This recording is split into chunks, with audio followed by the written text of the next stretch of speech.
सुख का पीछा तो करता है पर सुख पाता नहीं। जिस प्रकार से कोई अपनी छाया पकड़ना चाहे तो पकड़ने का प्रयास करता हुआ दौड़ता रहे पर पकड़ नहीं पाएगा, है उसी के साथ।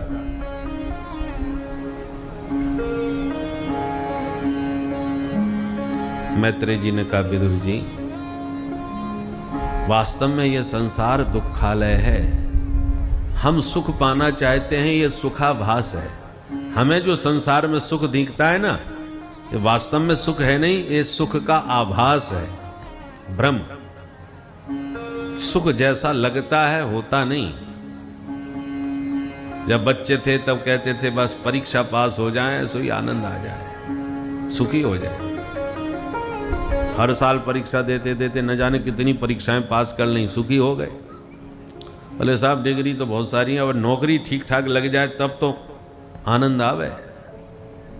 भागा दौड़ी करते करते नौकरी लग गई, सुखी हो गए। बोले साहब नौकरी तो लग गई, पेट का गुजारा तो अब हो जाएगा, खाने पीने की तो व्यवस्था हो गई, अब शादी और हो जाए बढ़िया। चलो साहब शादी हो गई, सुखी हो गए। बोले महाराज बहुत झंझट है। पहले चैन से जहाँ जहाँ रुक जाते थे, चाहे जब आते थे जाते थे, अब तो महाराज समय बताना पड़ता है, कहाँ गए थे, क्यों गए थे, कैसे गए थे, बड़ा झंझट है। और महाराज 5 साल हो गए, बच्चे ही नहीं हो रहा। चलो बच्चा हो गया रहता है, ये कुछ पढ़ लिख जाए, कुछ बन जाए तो जाके शांति मिले, तब आनंद आवे। अब बच्चे के लिए लग गए, सारी जिंदगी ऐसे ही लगे रहते हैं जन्म से लेके अंत तक। अब बेटा पढ़ लिख गया तो इसकी शादी हो जाए। महाराज आजकल बहुएं बड़ी खतरनाक आ रही हैं, हम कहीं फंस ना जाएं गलत, तो इसलिए अब उसके संबंधों के पीछे भाग रहे हैं। अब तो बस बच्चे की शादी हो गई तो पोते का मुंह और देख लें महाराज, वो बाबा बाबा बोलने लग जाए सो तो बाबा बन ही जाएंगे फिर तो। यही सब चलता रहता है, परंतु चैन से मैं पूरी तरह सुखी हो गया ये कभी कोई नहीं कह पाता। लेकिन किंतु परंतु कुछ न कुछ हमेशा ही जिंदगी भर लगा रहता है। तो जैसा हम सुख देखते हैं संसार में वैसा वास्तव में होता नहीं है। जैसे एक सेठ जी ने बच्चे को 100 का नोट दिया, बोले बेटा आम का मौसम आ गया है, गर्मियों का समय है, तो बढ़िया से आम खरीद के लाओ, आज आम चूसने का मन है। ठीक है, वो नन्हा सा बच्चा था, अबोध, मार्केट में ही घर था, तो सीधा चला गया। सामने उसने फलों की दुकान देखी तो 100 का नोट पकड़ा दिया, बोले आम दे दो, उसने दे दिया। पिताजी ले आया, बोले बेटा ठंडे पानी की बाल्टी में डाल दो, खूब ठंडे हो जाएंगे तब चूसेंगे। उसने लेके पानी में डाल दिया। 2-4 घंटे बाद सेठ जी ने पूछा अब तो खूब ठंडे हो गए होंगे बेटा, निकालो वो आम। बाल्टी में देखा तो मिट्टी पड़ी है, आम तो एक भी नहीं। बेटा ये ऐसे आम कहां से लाया तू, चल दिखा तो किस दुकानदार ने दिए। तो ले, उसने कहा ये इसने दिए। सेठ जी दुकानदार से झगड़ा चालू कर दिया, क्यों रे मूर्ख, छोटे बच्चों को पागल बनाता है, तूने कैसे आम दिए, किसी काम के भी नहीं।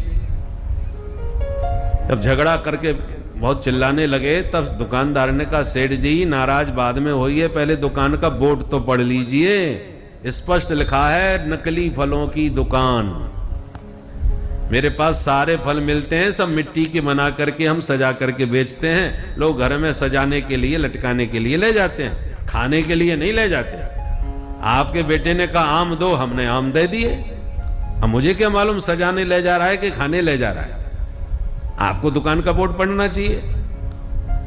उसी प्रकार हम सुख की तलाश में घूम रहे हैं, और संसार में हमको सुख दिखाई भी पड़ता है कि देखो वो बड़े सुखी हैं, उनके इतने बच्चे हैं, उनके इतने गाड़ी बंगले हैं। क्या अब उनसे जाके पूछो वो कितने सुखी हैं जिनको आप सुखी समझ रहे हैं।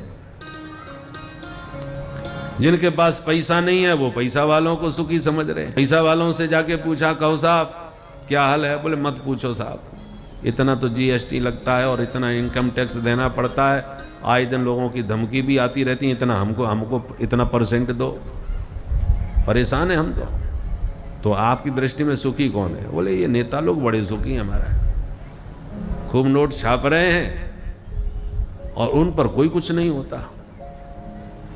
नेताजी से पूछा सुखी हो? अरे महाराज क्या बताएं, आजकल तो वैसे ही टेंशन में चल रहे हैं, कभी कोई रूठ जा रहे हैं, कभी कोई रूठ रहे हैं, सबको मनाते फिर रहे हैं, इतना रुपया खर्च कर रहे हैं और फिर भी कोई गारंटी नहीं। जीत भी जाएंगे तो फिर कमा पाएंगे कि नहीं, क्योंकि ऊपर वाले कहते हैं ना खाऊंगा ना खाने दूंगा, तो टेंशन होता है। ऐसा ना हो कि गांठ के ही लगे जाए, निकाल ही ना पाए। सब एक दूसरे को सुखी समझ रहे हैं, पर सुखी है कोई नहीं। धनहीन